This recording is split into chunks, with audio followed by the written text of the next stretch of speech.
De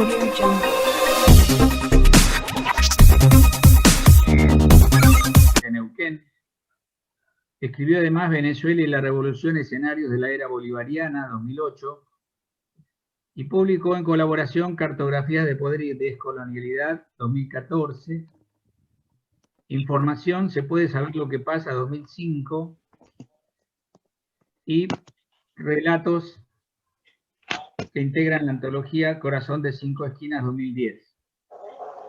Recibió numerosos premios, Friend of India Award 2002, el premio TEA al Maestro con Cariño 2009, el premio del Consejo Nacional Armenio 2012, a la Cultura y la Trayectoria Premio Jauretche 2016, fue becaria de la Fundación Knight Wallace de la Universidad de Michigan en 2008, columnista en Visión 7 Internacional, Canal 7 y en Radio Nacional.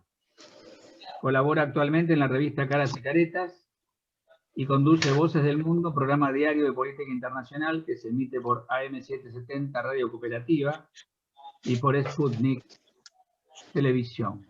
Su último libro que acaba de lanzar, se los muestro, se llama Todo lo que necesitas saber sobre la Guerra Fría. Lo lanzó Editorial Paidós en estos últimos días. La idea es que Thelma nos cuente su visión sobre más o menos 30 o 40 minutos, dijimos, ¿no? Y después 7 u 8 horas para hacer preguntas. Siempre decimos con María Teresa que para los que hacen las más interesantes preguntas sale el delivery de choripán. Así que bueno, les pido a todos que muteen sus micrófonos y adelante, Thelma, te escuchamos.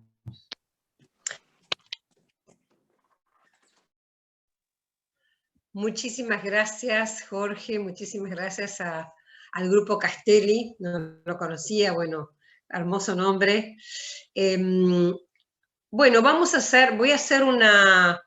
voy a intentar hacer un panorama amplio a nivel geográfico y también espacial y temporal, digamos, para un poco poder ubicarnos en el momento de hoy, y voy a tratar de plantear algunas posibilidades. Por supuesto que lo que pueda pasar de acá en adelante, obviamente, son puras especulaciones. Como nos ha comprobado el COVID-19, no podemos saber lo que va a suceder. El futuro realmente es incierto, más allá de lo que uno pueda pensar que puede conocer. Pero de todas maneras hay algunas líneas que podemos ir tirando, ¿no? Creo que tendría que empezar pensando un poco en el tema de Donald Trump y lo que está sucediendo en Estados Unidos, que es de alguna manera el centro de lo que de los cambios que podemos ver que sucedan en este momento. Porque, bueno, primero porque obviamente Estados Unidos es el país más importante de la Tierra y es el más importante sin duda para nosotros. No solo por el hecho de que sea la gran potencia mundial, sino porque además comparte nuestro continente, y no desde el siglo XIX, cuando se empieza a proyectar a sí mismo, los estrategas norteamericanos se empiezan a proyectar la posibilidad de ser primero potencia continental, después potencia occidental y finalmente potencia mundial. Ellos tuvieron muy claros todos que no hubiera sido posible, que no es posible una expansión y un dominio de potencia si no tiene absolutamente dominado, manejado y controlado el propio continente. Entonces esto fue para ellos siempre una línea rectora. Bueno, no por nada en 1823 hablan ya de la doctrina Monroe, ¿no? Es decir, ya tenían muy claro a principios del siglo XIX que esto era una situación ineludible. Parte del discurso que manejan muy bien, porque ustedes saben muy bien que ellos tanto lo que se llama el soft power como el hard power, o sea, tanto el poder blando como el duro, lo manejan magistralmente.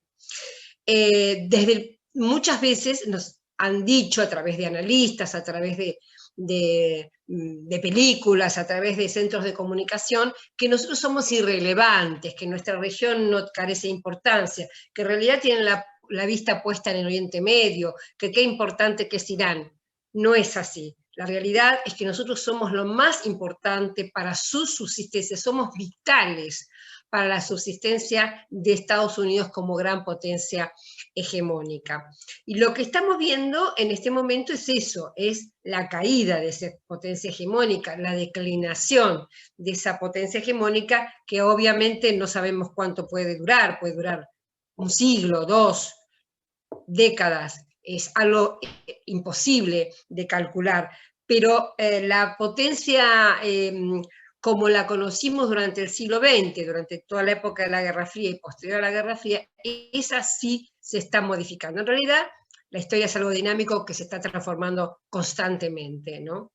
Y me parece que la llegada de Donald Trump, que es un disruptor, que es un transgresor, yo no acuerdo para nada de las lecturas que dicen que, bueno, que es un nene caprichoso, o que es esto, que lo otro, o sea, la cosa personalizada yo no la manejo, no me interesa, creo que solamente interesan las políticas. Creo que la llegada de Donald Trump indica justamente esto. Él viene a romper ese mundo que empezó en 1945. Él viene de alguna manera, a quebrar ese mundo y a traer nuevas propuestas. Digamos,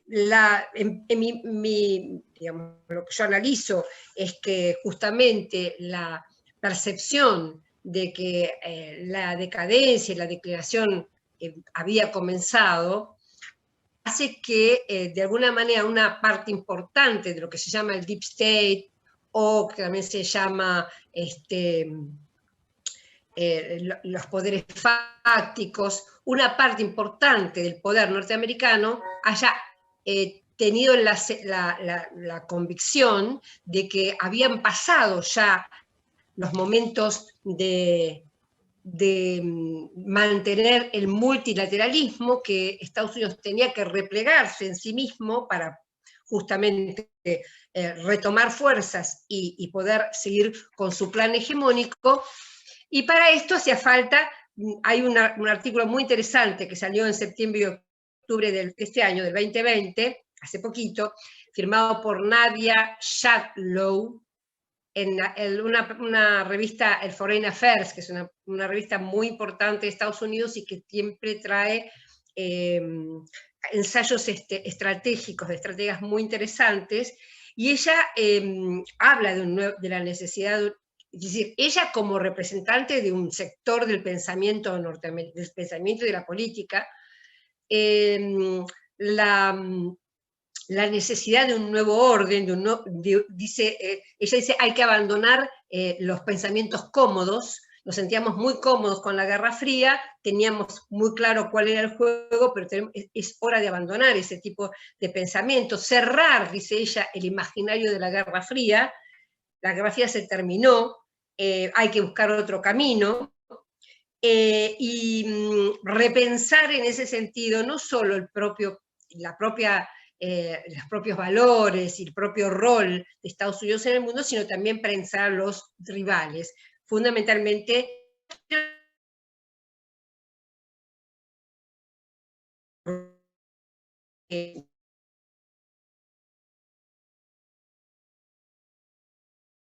nuevas líneas en política exterior que apuntan a eso, de alguna manera a un mayor unipolarismo, es decir, abandonar un poco el tema multilateral y centrarse mucho más en las propias fuerzas para repensar ese nuevo orden. Después voy a volver a lo que ella dice, porque ella hace un análisis muy interesante en relación a China. Si me esperan un minuto voy a prender el aire acondicionado porque me estoy muriendo y ya vuelvo.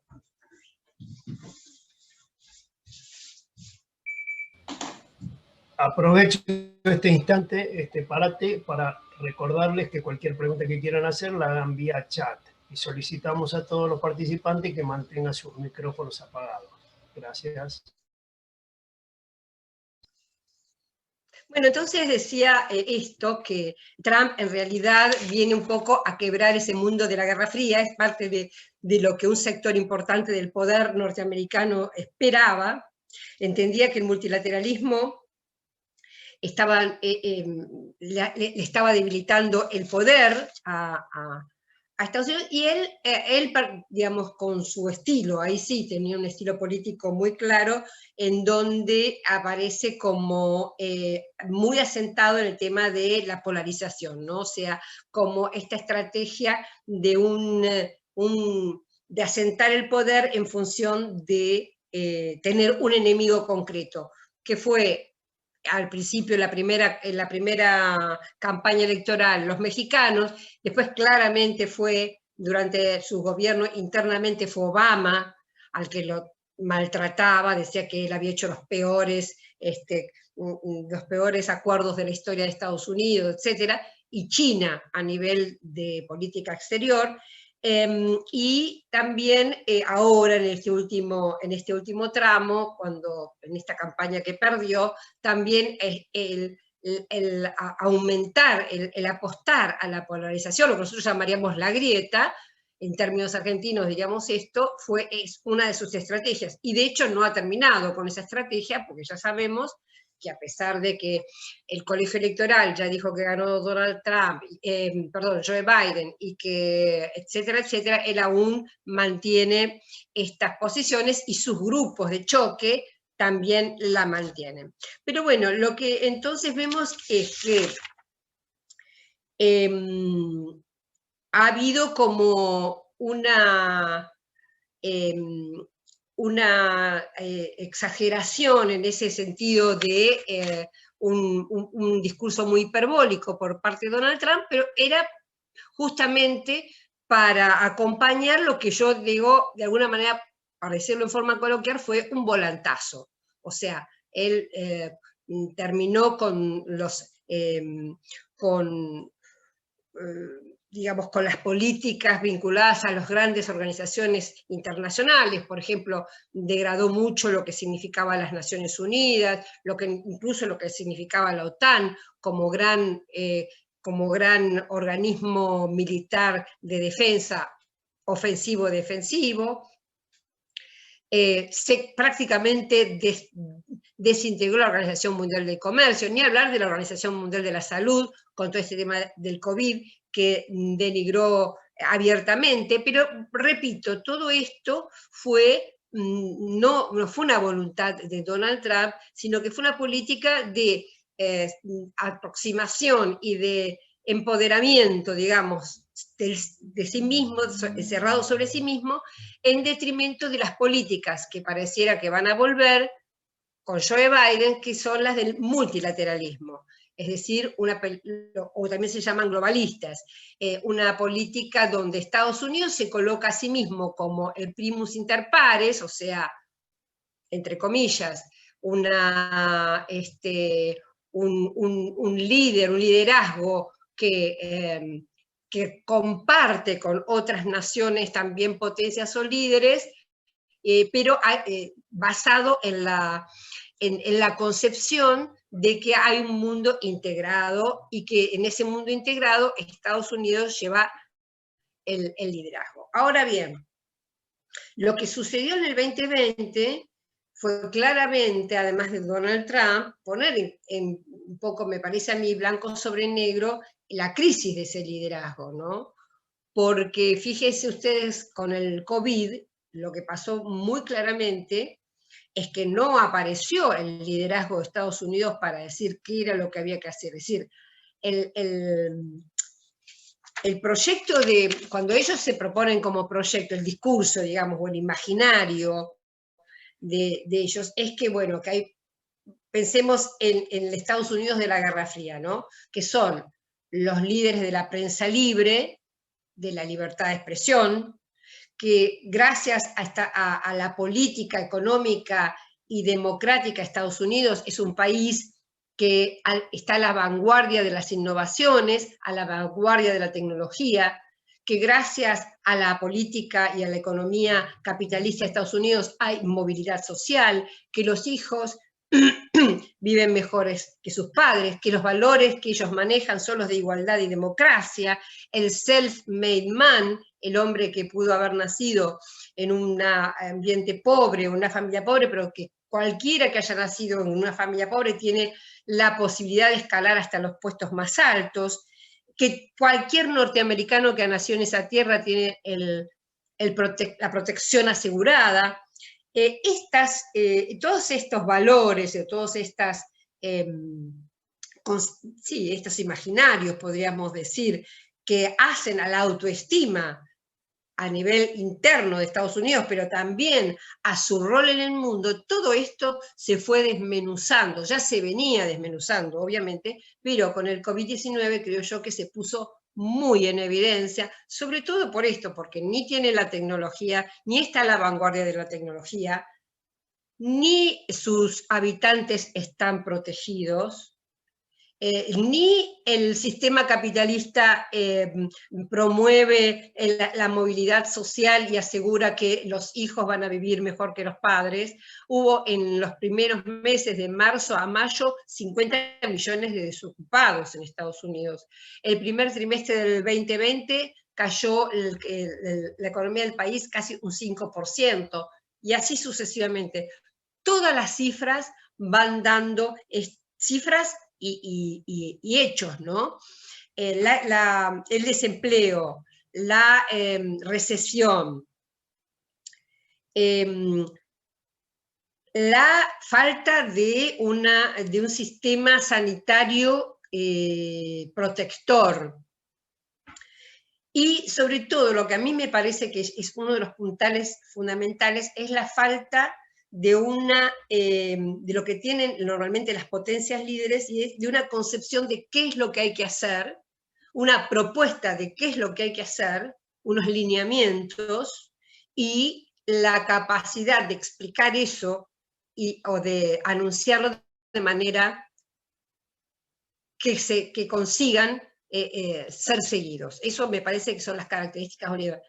Estoy hablando de esto y estoy pensando en, por ejemplo, una cosa no tiene nada que ver, pero estaba pensando en el discurso de ayer de Cristina Fernández de Kirchner. O sea, ella dio, en un estado de situación, hace una descripción del estado de situación, tira líneas hacia adelante, hay que hacer esto, esto, esto y esto, y lo expresa de una manera, que esa es la característica del liderazgo, que convence o que sí, que atrae al resto a seguirla o a seguirlos a los líderes porque traen esa convicción. Esto no pasó con Estados Unidos en este 2020 y me parece que es una situación muy clara. Por el contrario, fue China quien no solo, no sé si decir elogió, pero reconoció, sería la palabra, a la Organización Mundial de la Salud, como entidad central que podía pensar en este tema, sino que tiró propuestas concretas. Propuso una cantidad de dinero, creo que eran 2.000 millones de dólares, ahora no la recuerdo bien, una cantidad de dinero para la organización, para que pudiera hacer. Propuso que los científicos de los principales países o de los principales laboratorios del mundo se aunaran para ver cuáles serían las propuestas de vacuna o qué podría, digamos, intercambiar información para mejorar el tema de la salud. Propuso incluso una cosa interesante que era como una vez que pasara la pandemia, como una inspección, una suerte de inspección para ver qué hizo cada país y qué resultó y qué no. Y en ese sentido creo que, lo leía que hace poquito lo dijo Ricardo Patiño, el ex canciller ecuatoriano, y me pareció una imagen genial en este sentido. Él decía que estábamos acostumbrados por Hollywood o por las historietas o por lo que fuera, a ver esa idea del superhéroe, ¿no? De ese Estados Unidos que cuando estamos en el caos llega el superhéroe y resuelve todo. Y él dice, bueno, el superhéroe no apareció, lo que aparecieron fueron los escuadrones de médicos cubanos silenciosos que sacaron las papas del fuego en Italia y en otros lugares de la Tierra, ¿no? En ese sentido, cómo se van notando en distintos aspectos, esto que estoy contando, que es la caída, la declinación de una potencia. Y esta declinación viene, claro, en mi opinión, trazaría 2 o 3 puntos. Uno, como les decía, en 1945, ese mundo que sí propone Estados Unidos, que es el mundo de la posguerra fría. Estados Unidos es el que decide la FMI, Estados Unidos es el que decide el Banco Mundial, Estados Unidos es el que habla la OTAN. Es decir, la estructura del mundo en el que todavía estamos viviendo la propone y la consigue Estados Unidos en 1945. En el 70 hay un quiebre, hay lo que podríamos llamar que Estados Unidos hace una corrección, ¿no? Porque hasta ese momento, bueno, voy a simplificarlo, pero hay un movimiento telúrico económico importante. Hasta ese momento, justamente por el acuerdo de 1945, la paridad dólar y oro eran 1 a 1, o sea, había tanta cantidad de dólares circulando como cantidad de oro en las reservas. Esto ya no podía sostenerse. Nixon hace una, podemos llamar, corrección económica en los 70, y esto empieza ya a terminar el periodo que podemos llamar keynesiano, y aparecen ya el periodo más actual del neoliberalismo. 1976, 1975, 1974 son años muy interesantes para eso. Hasta ese momento el premio Nobel de Economía lo ganaban todos economistas keynesianos, y a partir de 1974 empiezan a ganar los premios Nobel, bueno, Friedman, Hayek, todos los padres, digamos, del neoliberalismo. Y bueno, pensemos en el golpe de Estado de Chile, ¿no? El laboratorio del neoliberalismo por excelencia, el golpe contra Salvador Allende, el 73. Ese es otro momento de ruptura. Después, el otro importante momento son en los 90, con la caída de la Unión Soviética, obviamente, aparece un instante, porque a nivel de historia de siglos y de historia grande, de historia a largo plazo, es un instante de un unilateralismo, un momento muy breve, que dura menos de 10 años, donde Estados Unidos queda como única potencia del mundo. De hecho, ahí aparece un poco lo que decía esta analista que les decía antes, que ella dice, este momento en donde nosotros pensamos que íbamos a quedar para el siglo XXI como gran potencia, y por eso se escribió ese artículo muy conocido de el siglo XXI, el siglo americano, lo llaman ellos. Bueno, esto tuvo muy poca vida. En el 91 cae la Unión Soviética, y ya en el 1999 gana Hugo Chávez. Y ya antes de eso, que no lo veíamos, porque obviamente todavía no era tan, la posibilidad de ver muchas cosas no están todavía, aun cuando sucedan, China ya había empezado a aparecer con un crecimiento importante. Todavía aparecía otra China, la China de la que todos se burlaban porque hacían cosas baratas, etc., ¿no? Y 1990, entonces 1991, y ya entrando en el siglo XXI, yo creo que justamente nuestra región es la región que empieza a la vanguardia a marcar esa forma de oponerse al neoliberalismo, o de desnudar que el neoliberalismo es un sistema económico y político que lleva al desastre, ¿no? Al desastre natural y al desastre de los seres humanos. Entonces, es en ese momento, y de hecho varios piensan eso. Kissinger lo dijo en abril del 2019, todavía no estábamos lejos del coronavirus, en una entrevista que le hacen en el Wall Street Journal. Él dice eso, cuando le preguntan por Donald Trump, dice de manera muy así, ¿cómo decir?, muy indirecta, pero Kissinger dice, hay momentos en la historia que aparecen hombres que, aunque ellos no lo sepan, vienen a hacer cambios importantísimos, no importantes en cuanto a que sean buenos, sino en cuanto a que son profundos de lo que es la estructura hasta ese momento. Entonces, por eso yo creo que una manera de entender a Trump es que vino a poner fin a un mundo que había comenzado en 1945, que ese imaginario que incluía la globalización, el multilateralismo, Estados Unidos como líder mundial, empezó a declinar indefectiblemente. Creo en ese sentido que Joe Biden se va a encontrar con varios problemas, porque hay que pensar cómo va a restaurar todo eso, que es lo que él dice que va a hacer, y si es que puede hacerlo, en el sentido de que es lo que yo pienso, ¿no? Puede ser discutible, pero yo creo que una vez que está echado a rodar un proceso, puede haber una marcha atrás, puede haber un gobierno de Mauricio Macri que vaya para atrás, pero el neoliberalismo ya no puede volver a prosperar. Puede haber avances y retrocesos, pero una vez que un proceso empezó su declinación, su descomposición, no puede volver atrás. Vuelve tal vez de otra manera, pero no se puede volver atrás. Entonces, en ese sentido,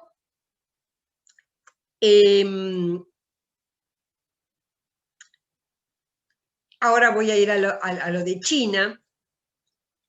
En ese sentido aparece, como decíamos, en este siglo también, esta potencia que hoy día ya está muy, muy claro que va a ser el próximo rival. Yo no creo que para nada que podemos hacer paralelos en decir, bueno, ahora acá Estados Unidos con potencia y viene China con potencia y es uno reemplaza al otro. No, yo creo que viene algo que todavía no sabemos qué es, totalmente distinto. Sí creo que estamos en el momento, como muchos estrategas dicen, muchos analistas piensan, que es un momento donde el predominio del Atlántico, lo que se llamó el predominio del Atlántico, sobre todo Atlántico Norte, está justamente en la misma decadencia que Estados Unidos, y que sí, ahora, a partir de ahora, el centro del mundo, el centro de la historia, el centro de las fuerzas dinámicas del cambio van a estar en el Océano Pacífico. Hay quienes incluso piensan que se está terminando el mundo, digamos, aquel momento histórico del siglo XV, con el llamado descubrimiento de América, justamente cuando empieza el predominio de Occidente, ¿no? Y recordemos que en el 1400 la gran potencia era China. Qué interesante, ¿no? Porque otra vez vuelve para allá.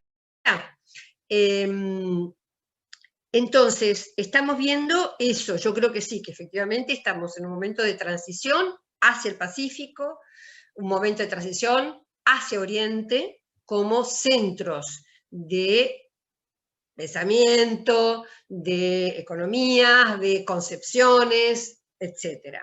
No sé cuáles, porque es demasiado pronto para pensarlas, pero mi sensación es esa.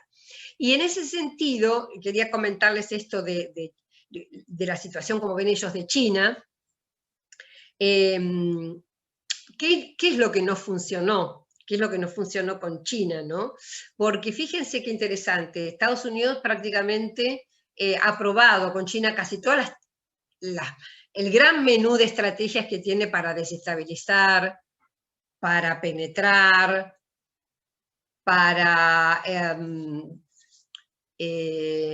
provocar, y sin embargo hasta ahora no ha logrado ninguna de esas.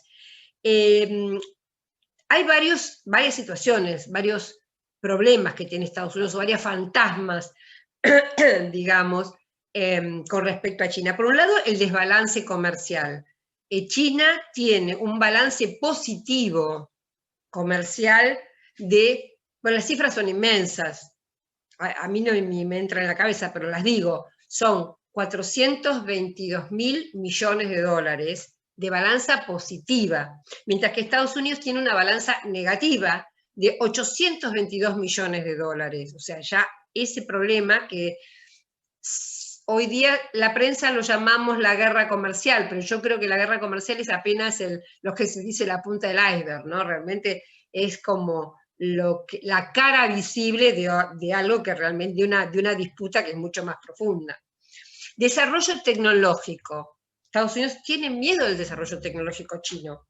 No solo porque China llegó primero al famoso 5G, unos meses antes, creo que 8 meses antes, sino porque justamente trata de trabar, de impedir a aquellos países sobre los que tiene poder, como en el caso de Europa, de que China pueda ser la dominante, no solo en cuanto a tema económico, no solo porque le venda más tecnología, sino porque el que tiene la tecnología tiene la dominación, ¿no? El tema de la propiedad intelectual es otro gran tema de preocupación de Estados Unidos. La ruta de la seda que, bueno, creo que ustedes habrán leído este proyecto impresionante de China, que no solo es impresionante en cuanto a ¿cómo decir?, el aspecto físico, material, que puede construir puentes que unen zonas alejadísimas sobre una parte impresionante de agua, no solo porque son vías de ferrocarril, kilómetros y kilómetros de vías de ferrocarril que atraviesan montañas y zonas geográficamente dificultosas. O sea, no solo porque tiene esa capacidad técnica, sino porque une pueblos, ciudades, civilizaciones que estaban totalmente fragmentadas, atomizadas, y muchas de ellas, por eso el tema de la ruta de la seda, son un mundo como el mundo centroasiático, que para nosotros, no solamente para nosotros, cuando digo nosotros digo Occidente, pero pienso en Estados Unidos, es absolutamente o casi desconocido, conocido diplomáticamente, conocido desde sus estrategias, pero no es de una afinidad o de una complementariedad civilizatoria que pueda sentir como propia. Entonces está la ruta de la seda, por eso también intenta que nosotros en América Latina no tengamos ningún tipo de acuerdos de infraestructura con China, ¿no? Bueno, el tema de los bancos, por ejemplo, de los bancos chinos, ahora acá no sé si me anoté alguno, porque me olvido los nombres, pero bueno, el Banco de Infraestructura e Inversión, que es un banco, primero, donde ya hay varios países que son aliados de Estados Unidos, como el caso del Reino Unido. Pero aparte, porque maneja una impresionante cantidad de dinero para préstamos de infraestructura, no solo con tasas diferentes, volvemos a lo mismo, no es solo una cuestión de plata, sino con condiciones distintas. No le ponen las mismas condiciones en cuanto a que tiene que haber determinado, por ejemplo, ajuste, o que tiene que haber determinada política económica, o sea, son otras condiciones las que plantea China. Más allá de lo que ya sabemos también, que China tiene sus propios proyectos militares, económicos, sociales, con Rusia, los famosos BRICS, además, el acuerdo de Shanghái, etcétera, etcétera. Entonces, realmente Estados Unidos se le presenta un rival en todos los planos y al que le es muy difícil entrar. Y entonces acá quería comentar muy brevemente lo que decía esta mujer, porque ella explica algo, lo digo porque para mí fue muy revelador, por eso se los quiero comentar. Ella dice que hay que admitir que lo que fue un buen resultado para que cayera la Unión Soviética no está sucediendo con China. Ella dice, pensamos, dice, que la apertura del mercado, que la economía del mercado, que iba a traer como correlato lo que los norteamericanos llaman la democratización, es decir, que iba a ser apertura del mercado, y esto iba a significar que políticamente China iba a adoptar otro sistema, como pasó con Rusia, el sistema democrático liberal occidental. Y esto no pasó. Lo que pasó fue que China adoptó las reglas del mercado, pero las adoptó como les convino, y no compró todo el paquete, no compró todo el paquete del juego, de las reglas del juego occidental. Por ejemplo, mantuvo el tipo de cambio, por ejemplo, le daba ventajas a sus propias empresas, por ejemplo, ponía algunas regulaciones o impuestos a empresas extranjeras, es decir, el libre mercado con características chinas, podríamos decir, ¿no? Y desde ya, en absoluto, cambiar las políticas vinculadas con el partido único, o con modificar las formas de elección, o las instituciones, como la Asamblea, el Parlamento, la Asamblea Nacional, etcétera, etcétera. Eso me pareció que es muy interesante, porque entonces acá a Estados Unidos se le presenta realmente un gran desafío. Entonces, tenemos en este momento, para resumir y para entrar ya en nuestra región, un Estados Unidos con una gran, en mi opinión, una gran vulnerabilidad, con mucha incertidumbre, con grietas en todas las grandes sectores de poder. En el Pentágono hay grietas, en Wall Street hay grietas, en la prensa hay grietas. Tenemos un Estados Unidos con movilizaciones internas muy importantes, bueno, más allá de lo de Donald Trump, más allá del tema electoral, antes de saber cómo iban a saber las elecciones, ya había, a raíz de los negros asesinados, había habido movilizaciones no solamente de blancos, perdón, no solamente de negros, sino que las movilizaciones estaban conformadas por blancos también, importantes movilizaciones, hasta el punto, recordarán ustedes, que Donald Trump en un momento amenazó con mandar la Guardia Nacional, y se autotituló el presidente de la ley y el orden.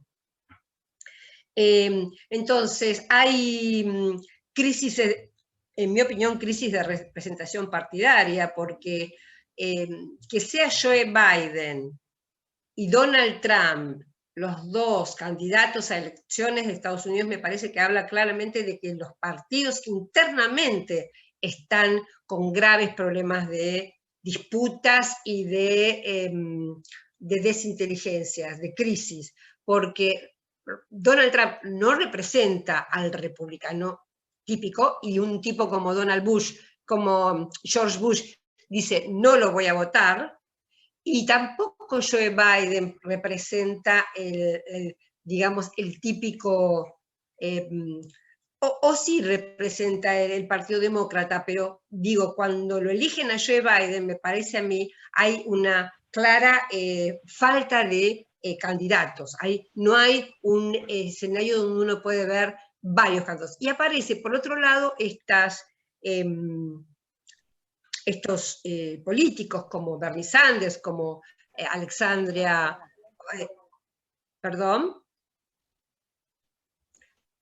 como Alexandra Ocasio-Cortez, que revelan que muy seguidos, muy votados, muy elegidos por los jóvenes, muy elegidos por las mujeres, que revelan que el ciudadano norteamericano está cada vez sintiéndose menos representados por estos dos partidos que tienen la vaca atada, ¿no? Entonces, en este panorama, digamos, me parece que el gobierno de Joe Biden, la primera pregunta que yo me hago es cómo va a ser para revertir. Él dijo que va a volver al acuerdo de cambio climático, que va a volver al acuerdo nuclear con Irán, no sé si volverá otra vez al acuerdo con Cuba, otra vez a reactivar las alianzas con los europeos, que Trump maltrató de todas maneras, de muchas maneras, incluso a Alemania. Recordemos los desplantes que le hizo Angela Merkel. Es decir, toda una serie de elementos que a mí me parece que no va a ser tan fácil que las pueda retomar de un día para el otro. Y por otro lado, algo que simplemente se lo señalo, pero tampoco lo puedo profundizar porque simplemente es algo que está sucediendo y todavía no está muy claro, es que hay una reestructuración mundial, hay un rediseño. Estamos viendo, Donald Trump está rediseñando claramente Oriente Medio, hay acuerdos de Israel con algunos países árabes, hay muchas disputas con Turquía, Entonces estamos viendo que se están manejando una serie de cambios que en algún punto van a ir hacia un lugar más claro. Todavía no está claro. Vayamos ahora a lo nuestro, a nuestra región, ya para terminar, no sé cuánto hace que estoy hablando. Bueno, sigo un poquito más, 10 minutos más.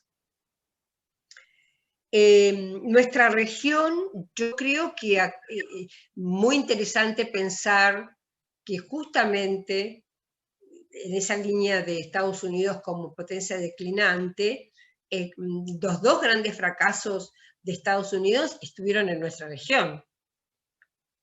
Ni hablar de Cuba, que viene fracasando desde 1959, pero eso lo vamos a dejar de lado porque es parte de una historia mayor, ¿no?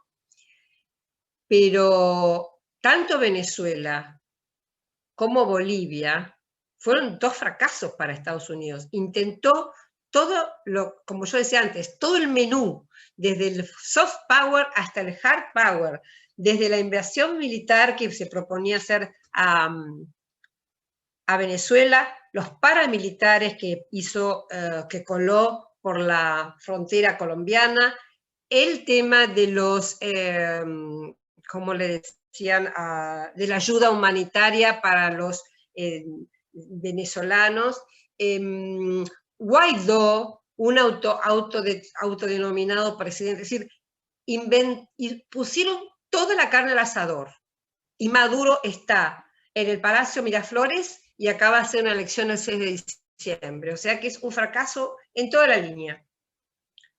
Y por otro lado, Bolivia, porque es evidente que Estados Unidos no hace un golpe de Estado para 11 meses.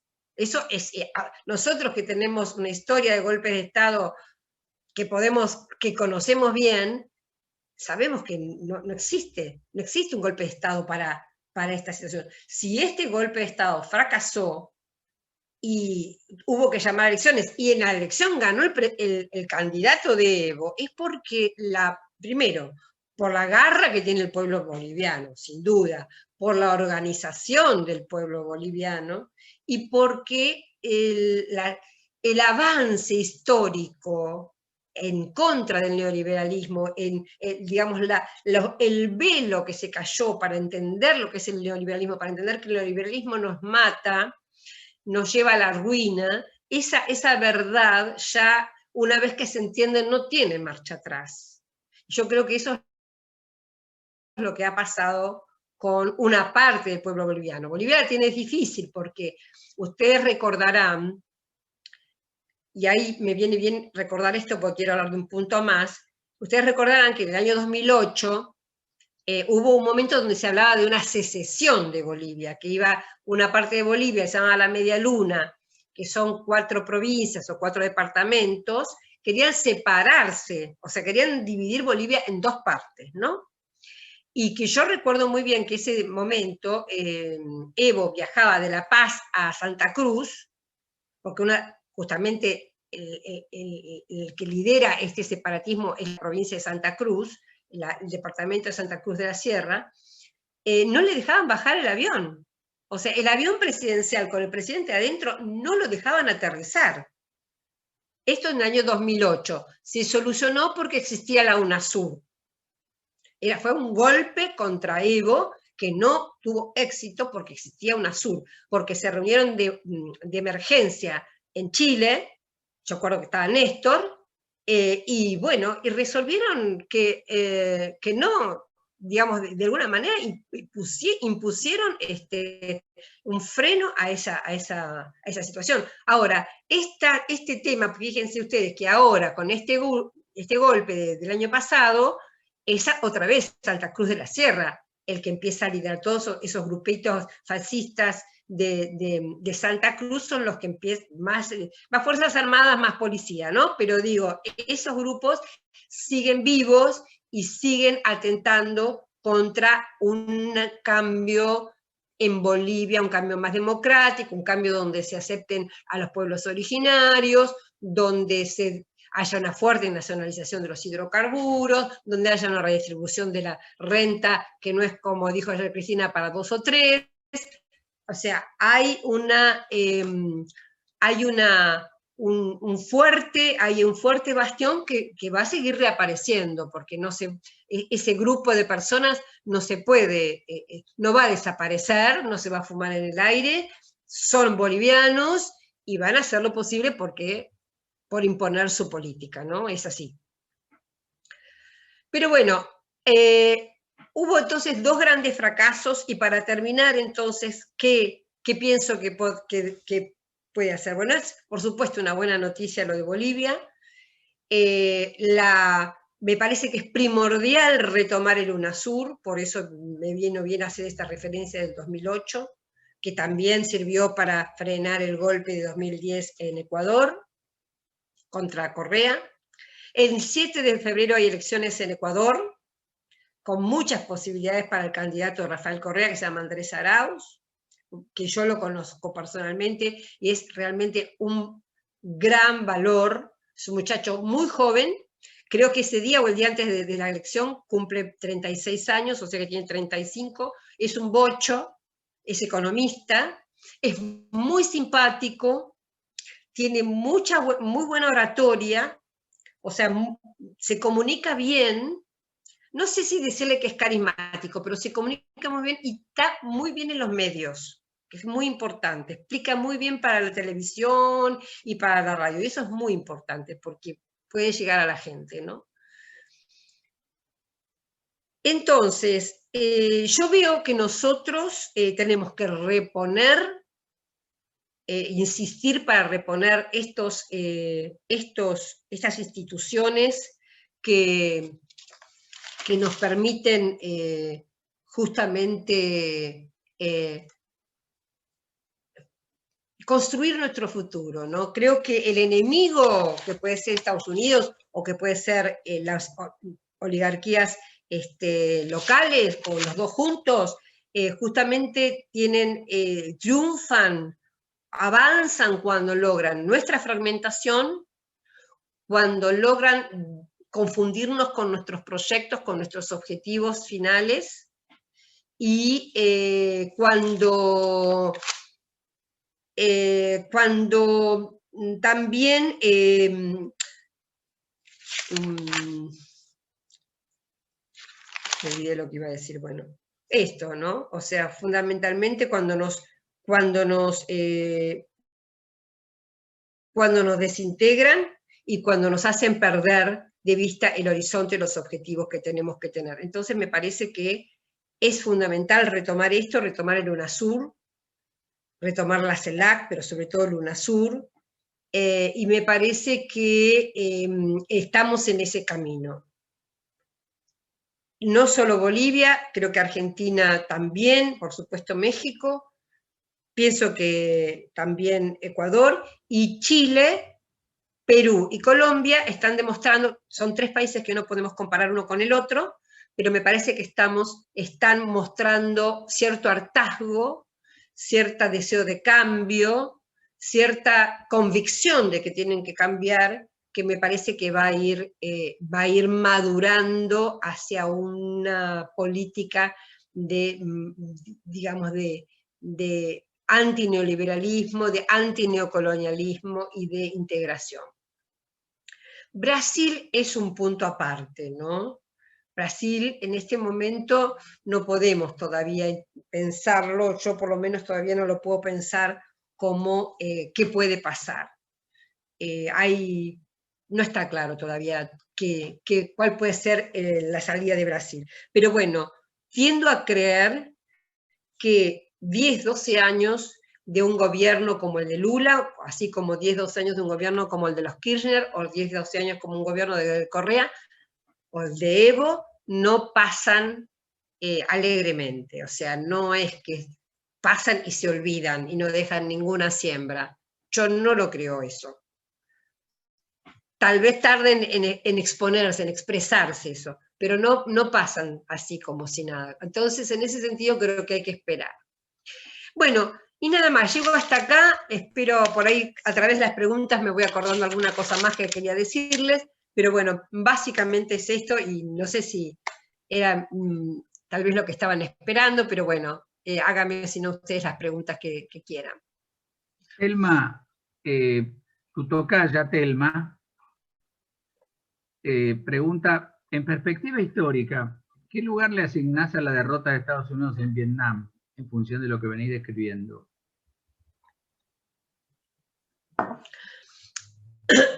Bueno, la derrota de Vietnam es interesante en cuanto a esto que yo dije, es uno de los componentes, es un componente militar, pero desde la perspectiva más de potencia, es uno de los componentes que yo comenté de ese quiebre que se da en los años 70, ¿no? Es algo que suma, porque si uno mira el Estados Unidos anterior a esa época, vemos los hippies, vemos un Woodstock, vemos los grandes logros de la clase media norteamericana. Vemos un país muchísimo más democrático y muchísimo más transgresor, más efervescente. A partir de ese momento es que en los 70 es que empieza todo un proceso que es un proceso cultural también, no solamente político, económico y militar, sino también cultural de, a ver, ¿cómo decirlo? De sujeción de las clases, digamos, más de las clases medias, de los estudiantes, de los universitarios, una forma de evitar esa eclosión de democratización que vivía Estados Unidos. Ustedes piensen que, por ejemplo, los movimientos estudiantiles, en donde Vietnam hace un punto importante en eso, fueron anteriores al Mayo francés. Los franceses, que tienen muy buena prensa para sí mismos, aparecen como los grandes, los líderes de los estudiantes revoltosos, pero en realidad los líderes estudiantes revoltosos eran la California de Estados Unidos. La California y las grandes marchas en Washington, las grandes manifestaciones en frente del Partido Demócrata, etcétera, etcétera. Hubo varias muertes, varios asesinatos, golpe económico, como el de Nixon, que les contaba, y una fuerte represión, cambios en las autoridades de las universidades. Es decir, hizo toda una recomposición Estados Unidos en los años 70, en los cuales la guerra de Vietnam tuvo un lugar. Tenía un lugar a nivel de la dominación de esa zona del mundo, por supuesto que era importante, pues estaba China, y por el tema de Rusia, era parte de esa guerra, de esas guerras en terceros lugares que tenían durante la Guerra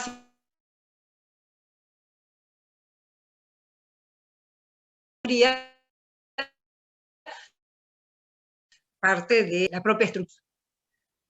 Telma, yo había escrito antes, ¿cómo ves los acuerdos generales y también sectoriales entre Rusia, China, Irán y la India, y en particular su correlato con esta región? A mí me parece que son interesantísimos en todos los términos, ¿no? Primero porque son países que pueden llegar a acuerdos más allá, que es algo lo que a mí me gustaría que pasara entre nosotros, más allá de los gobiernos, porque si vos mirás el gobierno de China con el gobierno nacionalista de Narendra Modi en la India, con el gobierno no tan conservador como es el de Rouhani en Irán, con el gobierno de Vladimir Putin, es decir, uno va viendo que son realmente donde la ideología no pesa tanto, sino que hay otros intereses de acuerdos en los que en la conveniencia o no, que no siempre es económica, muchas veces es militar o de otro tipo, tiene un peso específico mayor. Yo creo que son importantes. Yo creo que Venezuela es un caso muy claro, ¿no? Lo que significa la presencia de Irán, de China y de Rusia para Venezuela, en un momento donde están con bloqueos muy brutales. Bueno, si hay algo que les abre lucecita de que les llegue remedios, que les llegue alimentos, que les lleguen insumos de algún tipo, es gracias a que esos otros países violan o transgreden las leyes norteamericanas, ¿no?